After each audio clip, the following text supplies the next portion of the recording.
به نام خدایی که خودشه. کاش ما هم شهامت داشته باشیم خودمون باشیم. واقعا خودمون مگه چشه؟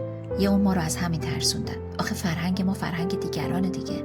یادم وقتی بچه بودم و میخواستم ژاکت نپوشم بهم میگفتن بپوش، الان میگن ژاکت نداره. ببینید با ما چه کردن. طوری که هی میخوایم پیشرفت کنیم که بگن این آدم ارزشمندیه. حالا تو چی میخوای پیشرفت کنی فرقی نمیکنه، بستگی داره ارزش رو تو چی میبینی. یکی ارزشش درسه، یکی پول، یکی قیافه، یکی فالوور. خیلی مهم نیست. وقتی خودت نباشی و بخوای فقط ویترینتو درست کنی، یعنی تو اصالت نداری. اصالت میدونی چیه؟ به قول عمه منیژم اصالت یعنی خوب زندگی کنی، یعنی با صفا زندگی کنی، یعنی واسه یه لقمه نون و یه لقمه توجه خودتو به باد ندی، یعنی خودت باشی. اون وقتی که اگه درس بخونی قشنگه، پول در بیاری قشنگه، اگه بخندی قشنگه، حتی گریه هات هم قشنگه. بچه‌ها بیایید خودمون باشیم. خودمون مگه چشه؟ دوستتون دارم.